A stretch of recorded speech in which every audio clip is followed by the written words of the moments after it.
Our youths are vibrant, our cities are modernizing, our industries are growing, and our economy is among the fastest rising in the world. Ethiopia just built 300 drones in 3 months.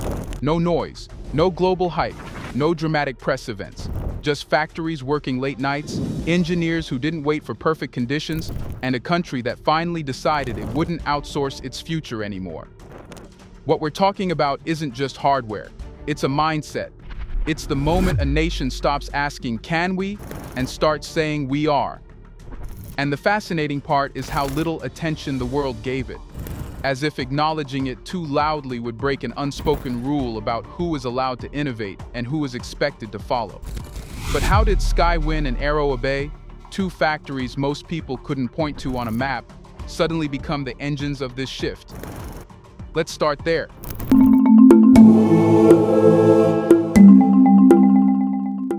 If you really want to understand how Ethiopia managed to build 300 drones in just 3 months, you have to start inside the factories. Not with the numbers, not with the headlines, but with the atmosphere. Because sometimes a room tells the story before a single person opens their mouth. Walk into SkyWin on an ordinary afternoon, and you don't feel like you've stepped into a traditional workshop. There's no sense of developing nation hesitation. Instead, there's this quiet pressure in the air, the kind that usually exists in places where people know something important is happening. Even if the world hasn't noticed it yet, engineers move with a kind of focused impatience, not rushed, not reckless, but purposeful, like people who've finally been given the chance to build what they've spent years imagining. At one table, someone is calibrating a guidance module.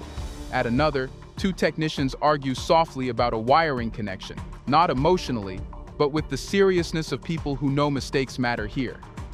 A drone wing sits on a stand nearby, smooth and sharp, waiting to be paired with the electronics that will give it intention.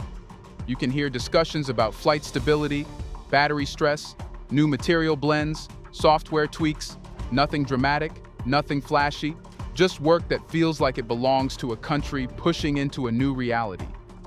A few kilometers away, AeroAbay carries a different tone. If SkyWin feels like ignition, AeroAbay feels like the control room that shapes where that ignition will lead. Larger frames hang from mounts, the kind you'd expect in laboratories, not in a country that, until recently, imported most of its surveillance tools. The conversations are slower, more analytical. People review satellite maps, discuss flight endurance, and study data from test missions. Screens flicker with real-time diagnostics. Everything looks deliberate, like a group that understands the gravity of building something that might someday fly over borders, farms, or infrastructure. And the striking part is this: no one here acts surprised by what they're accomplishing. You don't see disbelief. You don't see the kind of wide-eyed excitement that usually comes with novelty. Instead, you see a kind of grounded confidence, the sense that Ethiopia wasn't waiting for permission to be capable. It was waiting for its moment. And now that the moment has arrived, the people building these drones are simply locking in, doing the work, and moving forward. There's something almost poetic about it. These factories don't feel like the birthplace of machines. They feel like the birthplace of a mindset, a shift from dependency to ownership, from reacting to creating, from waiting to building. But that raises the next question, a crucial one.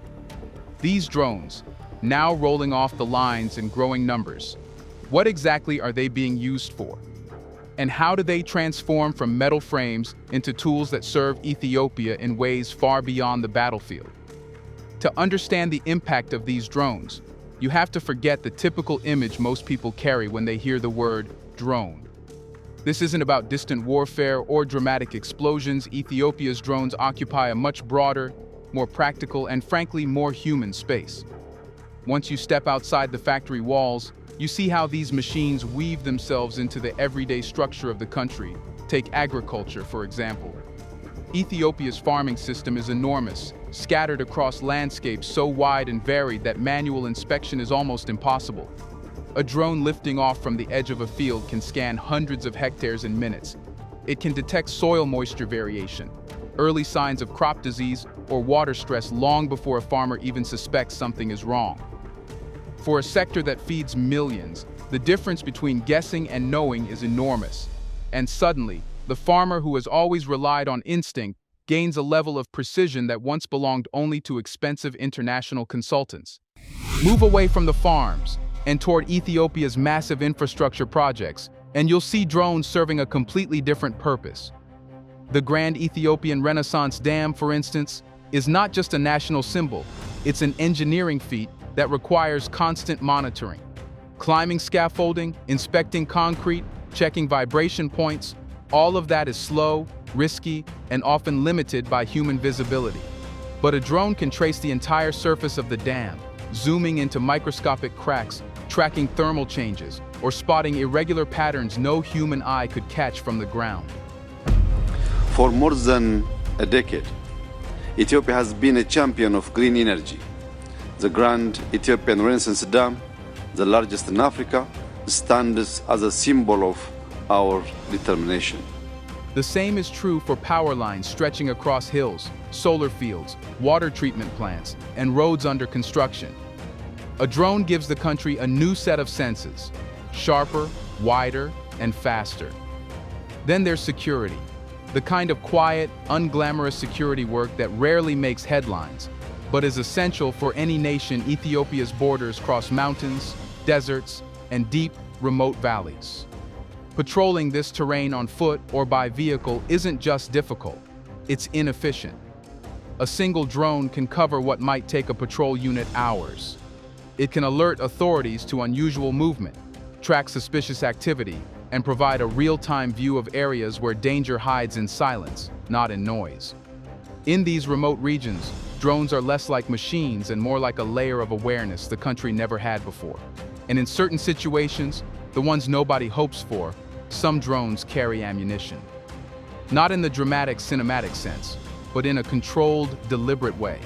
They offer a last resort capability, precise, targeted responses without risking the lives of soldiers. For a country balancing internal challenges and regional pressures, that option matters. What ties all these roles together is that the drones aren't limited to one world. They're not strictly civilian or strictly military. They shift depending on what the country needs. They operate in spaces where humans can't easily go, or can't go fast enough, or can't go safely. But if the drones are this useful, why was there still resistance to acknowledging Ethiopia's achievement? Why did some voices insist on minimizing the progress? The moment Ethiopia's drone numbers were made public, the reaction wasn't universal admiration. It wasn't even curiosity. It was something quieter, more familiar, a kind of hesitant skepticism that tends to surface whenever an African nation makes a technological leap. The comments arrive predictably. They're not really manufacturing. They're just assembling imported parts. This isn't indigenous innovation. You could almost hear the implied message underneath, that the achievement needed to be downgraded before it had a chance to stand on its own. And let's be honest, yes, many components are imported: engines, sensors, and certain electronics. These parts don't magically appear out of local mines or factories. Ethiopia buys what it needs. But here's the part the critics either ignore or don't fully understand. That's exactly how every drone-producing nation started. No one begins at the top of the staircase. Not Turkey, whose drones are now globally recognized. Not India, despite decades of investment in aerospace. Not Iran, whose drone capabilities took years of trial, error, and imported components. Even the United States, with its enormous defense budget, relies on foreign-made parts in some of its UAV systems. So the criticism isn't wrong, it's just incomplete. It tells only the first half of the story. Because the real achievement isn't the percentage of local components. It's the speed at which Ethiopia has climbed from dependency to partial autonomy. Assembly is the classroom. Integration is the test. Iteration is the skill. Full manufacturing comes last. After years of learning under pressure, Ethiopia is simply at the same stage every rising drone nation once occupied. The stage where a country takes control of the process, not just the product. There's another layer too. The criticism exposes how deeply the world has internalized a belief about African capability. When a European country assembles drones using foreign parts, it's treated as strategic cooperation. When an Asian country does it, it's early-stage industrialization. When an African country does it, suddenly it's not real manufacturing. The standard shifts depending on who's climbing the ladder, but Ethiopia's engineers aren't confused about where they stand. They're not pretending to have reached the finish line. They know exactly what stage they're in, and they're moving through it faster than many nations that started decades before them. The factories aren't claiming victory, they're claiming progress. And progress is the part that the critics don't know how to argue with. Our country's positions on most global and regional issues are quite often close. We appreciate that Ethiopia supports most Russian initiatives in the United Nations. Still, criticism alone doesn't explain the wider silence. The more interesting question is why the global media landscape didn't amplify Ethiopia's achievement. Why didn't the story catch international attention the way similar developments do in other parts of the world? Why was the milestone treated almost like background noise instead of a headline? Because something else is going on, something beyond imported parts or national capability. And that brings us to a deeper, far more uncomfortable truth. Let's pause for a second to say, big thank you to the Black Culture Diary community, where Black voices, stories, and legacies are preserved and amplified. By becoming a member, you're not just supporting the channel, you're becoming part of a powerful cultural movement. Let's continue. If you were expecting Ethiopia's drone breakthrough to trigger major international attention, headlines, expert panels, and think tank commentary, you probably felt a strange emptiness in the news cycle. The story barely made a ripple, no celebratory editorials, no breathless coverage, just silence. It wasn't accidental, and it wasn't because the achievement was small. The silence itself was the story. There's a kind of unwritten rule in global perception. Africa is easier to acknowledge when it is struggling, but harder to acknowledge when it is advancing in ways that shift power. Floods, famine, and political tension, these stories travel quickly. But quietly building 300 drones in 3 months? That kind of self-sufficiency disrupts too many assumptions. It challenges narratives that have been circulating for decades, narratives that shaped how African countries were expected to behave within the global system. Think about what drones actually represent. They're not just flying machines. They're tools of independence. They reduce reliance on foreign intelligence. They reduce dependency on military donors. They reduce the leverage that outside powers have through aid and security assistance. When Ethiopia builds its own surveillance capabilities, it means fewer reasons to call in partners, whose help often comes with conditions. When it monitors its own infrastructure, it cuts out international contractors who have built entire industries around being needed. When it strengthens its own border intelligence, it alters the strategic calculations of actors who long assumed Africa would remain a passive security zone. So the silence wasn't confusion, it was discomfort. It's also worth noting that global media tends to amplify stories that reinforce existing frames.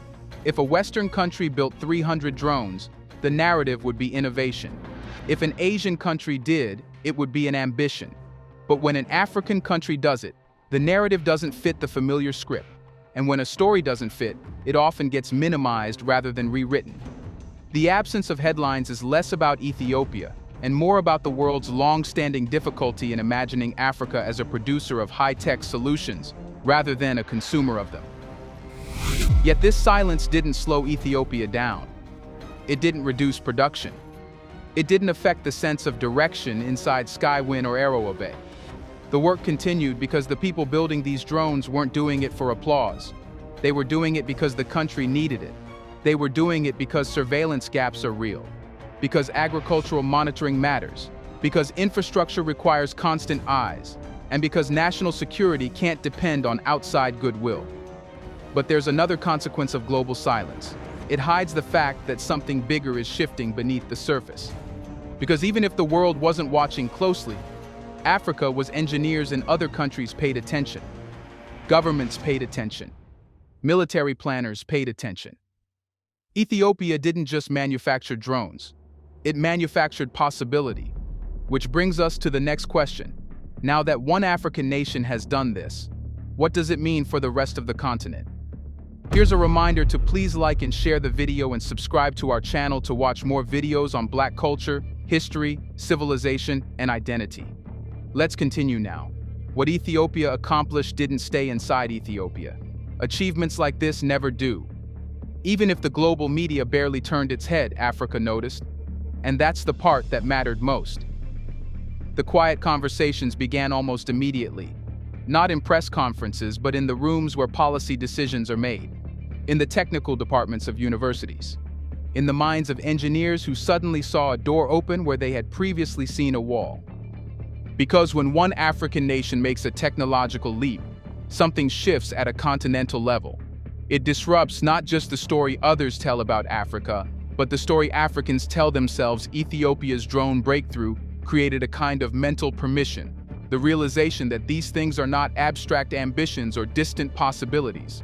They are doable, right here, on African soil, with African hands, within African timelines.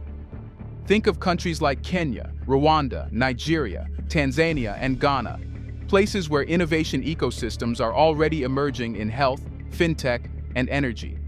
For years, hardware manufacturing felt like the final frontier, the area where Africa was expected to remain a step behind. Ethiopia's drones break that expectation. Suddenly, the question shifts from, can we do this, to how quickly should we begin? That shift is subtle, but it carries enormous weight. And it's not just about inspiration, it's about strategy.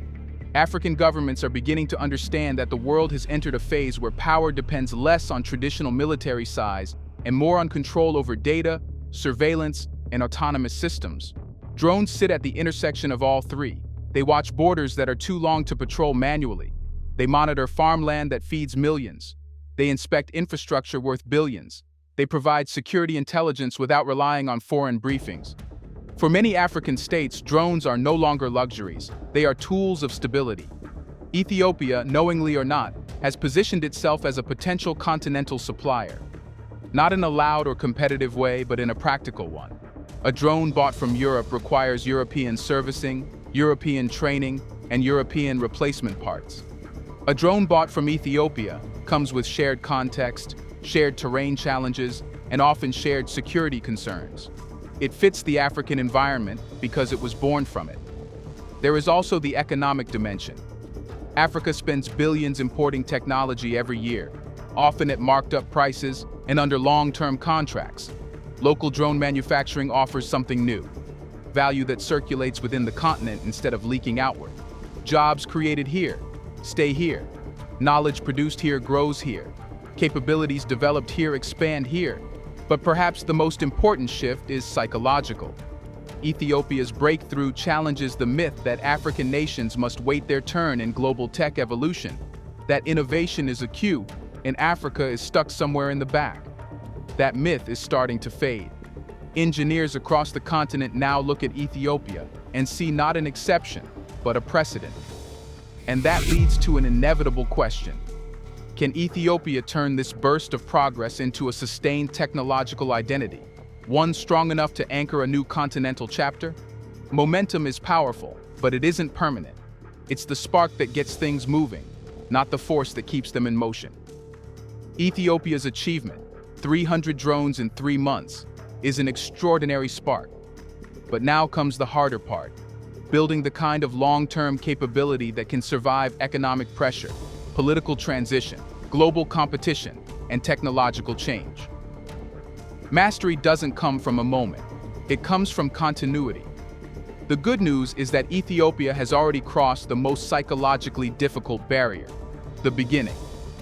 Many nations, not just in Africa but across the world, never start because the gap between ambition and action feels too wide. Ethiopia jumped that gap. It didn't wait for perfect conditions or complete